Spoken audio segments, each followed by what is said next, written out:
got that, you need to do that. Take the time and effort and energy, and that's what Zone is. The problem is with Zone is that it's not urgent. See, if it was urgent, we'd actually get off our backsides and probably do something about it, wouldn't it? Because urgency lends itself to a level of doing something. Because it's not urgent, we tend to let it go. And yet it's probably the most important thing that you can do inside your business. So if you do nothing else, please write down the back of your form.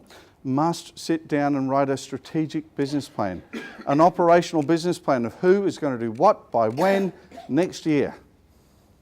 And the reason why I break it back into the first 13 weeks is because I don't want my clients worrying about what's going to happen in February, because we've already planned for that.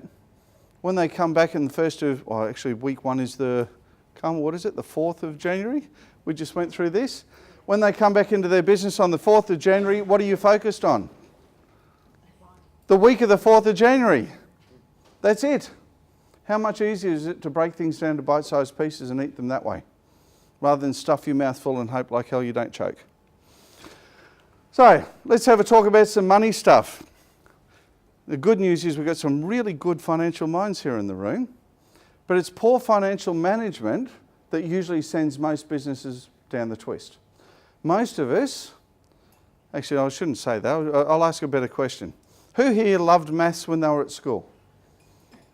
You're all sick, twisted, right? For the rest of us, maths was, bleh. Okay, for me, maths was, bleh, until I discovered one thing: maths equals money.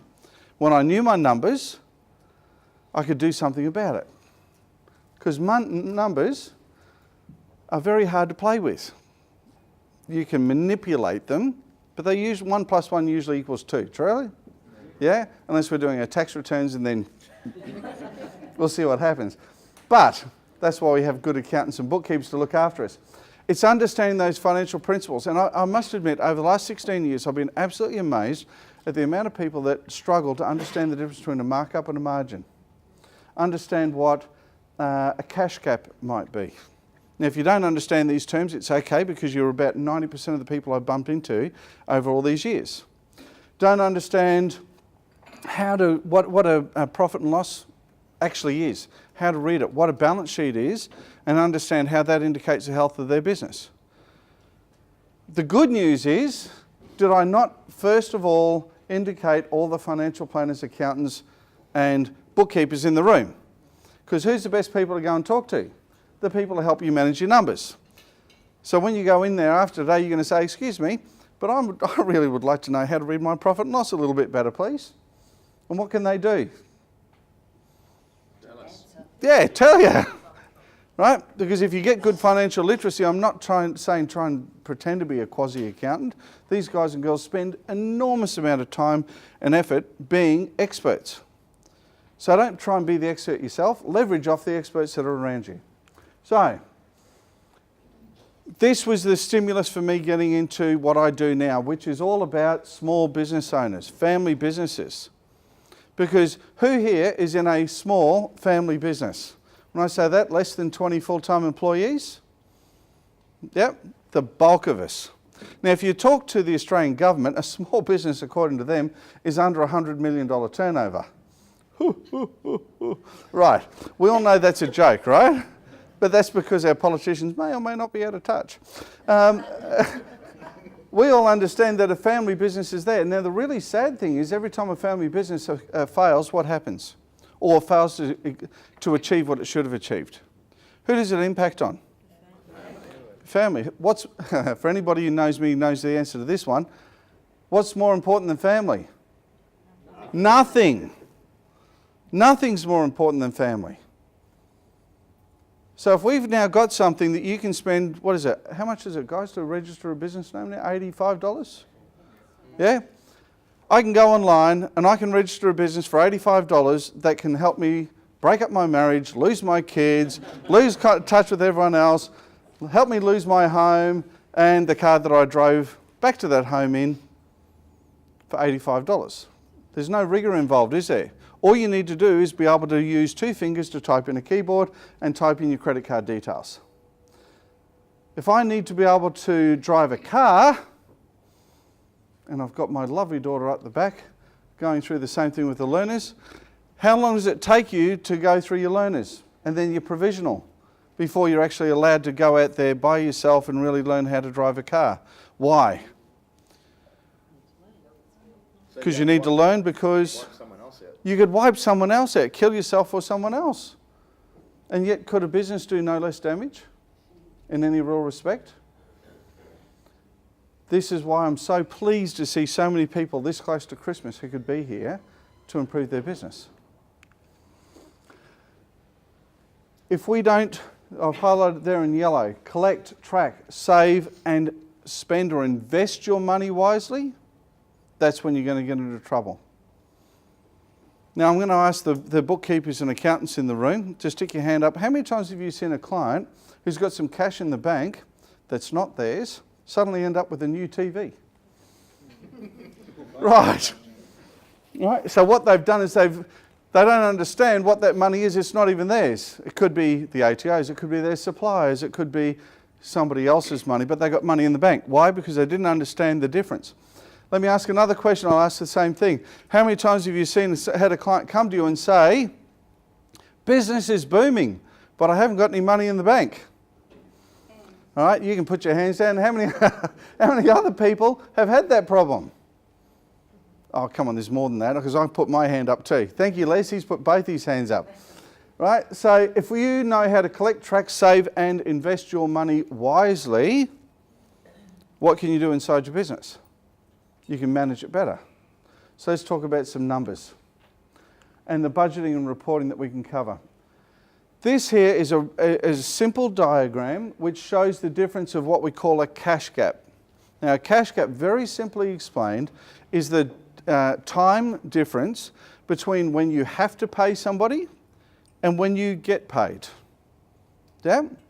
So for many of us, we're in a business where we have to pay other people before we get paid. Yeah? Yes. Thank you. Yes. Excellent. For some people, the cash gap's inverted, so you get paid before you have to pay others. Enviable position to be in. Right? Because many people don't have that sort of luxury. But if you don't understand when your cash is coming in, when you've got to order your stock, when it's got to get shipped, when you finally get paid, and how you're going to manage that money in the meantime, you're in all sorts of strife. It also means that if you don't take control of your aged debtors, the people who owe you money, you're going to end up in one serious problem, which is what? No cash flow. You're not going to have any cash flow, right? Which means you're not going to be able to pay the people that supply you. And then what happens? Run out of money. You run out of money and you run out of business. Right, the other part of things. This is another really good question. Who here can honestly say, and I'm going to ask this generally here, who here can actually tell me what day of the month you break even? Time of the day? Month of the quarter? Quarter of the year? Do you understand what break even is? Yeah? So if we understand the principle generally, and some of us don't, this is a good time to go back to your business advisor, not your business coach, your business advisor, and ask them to help calculate your break even. You can do this by service, you can do this by product, you can break it right down, but if you understand all of these numbers inside your business, you can make better decisions. Better decisions usually create what? Better outcomes. Is everyone loving maths even more? Yeah? It's just the numbers. Now, am I suggesting that you should go away from here and try and be your own quasi bookkeeper or accountant? No. I believe that a person who has what's the saying? Person who is their own does their own bookkeeping, has a bookkeeper for a fool. Was it a fool for a bookkeeper? That's it. I knew I'd get it right eventually. Having one of those blonde moments. It's just, yours is artificial. It's okay.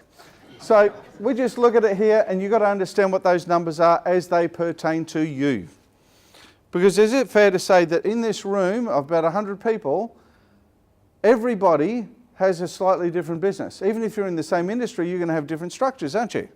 Yeah?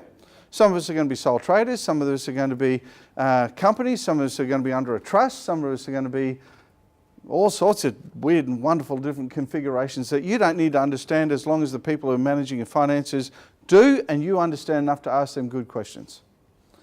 Don't try and do what they do. Here's a little exercise, and the answer's up there.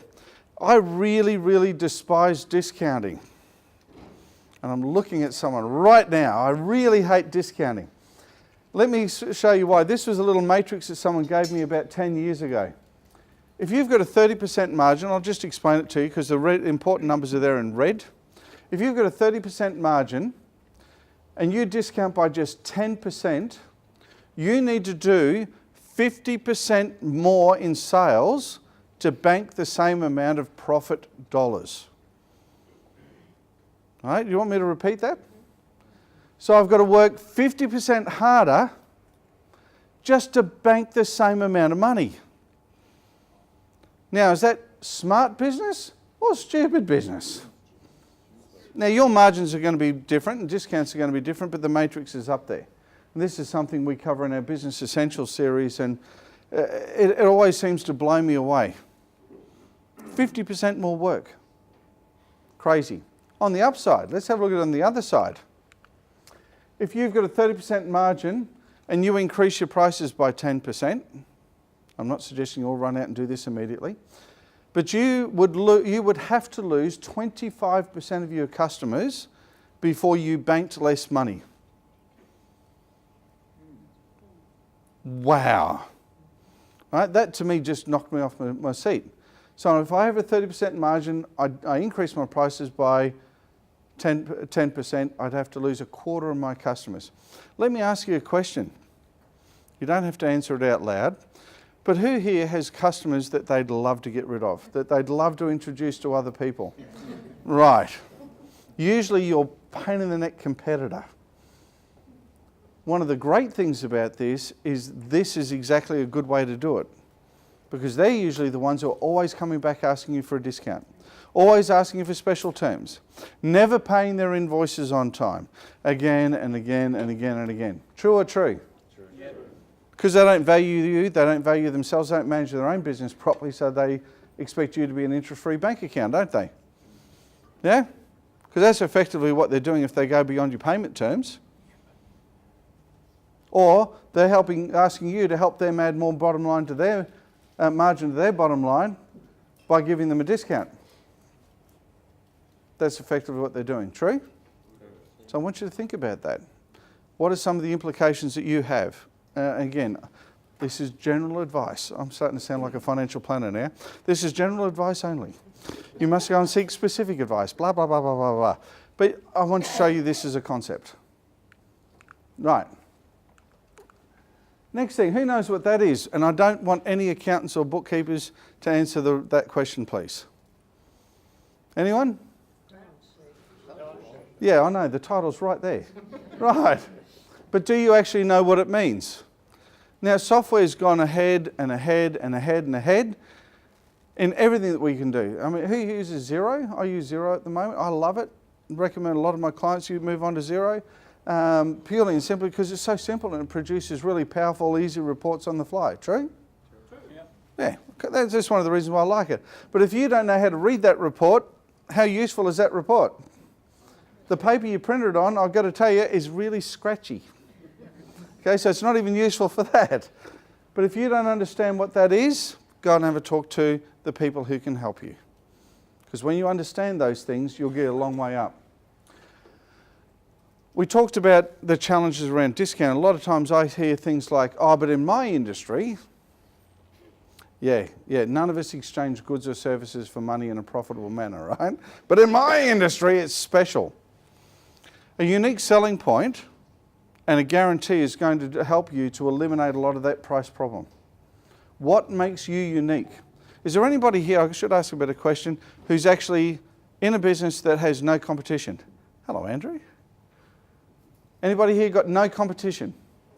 No, so if you have competition and you don't have something that sets you apart as being unique in your business and eliminates the risk of doing business with you with a meaningful guarantee, what's the only thing you're left with? Price. And did I not just show you the dangers of discounting? So what is it that's making you unique and making it so unique and so special to your customers that I have to be crazy not to do business with you? Crazy. Now, is that an easy thing to do? No. No. Took me 10 years to develop my USP and guarantee. 10 years. But I now have a unique selling proposition that nobody in the world matches, which is part of my guarantee, which nobody in the world matches. Does that make it unique? Yeah. Why? Because no one else can say they do what I do with the guarantee that I offer. What does that do? It eliminates the risk in doing business with me. What are you doing to make sure you're going away from today and thinking about what is making you unique? Now, let me give you a couple of tips. Unique can't be because I'm really good. Because I guarantee someone in your industry is already saying that. Yeah? We provide awesome service. Yeah? How many of your competitors are running around in their advertising and marketing saying, we really suck? No one. No one. I've been in business for 97 years. Someone's probably been in business longer. That's not unique. What is it that makes you unique?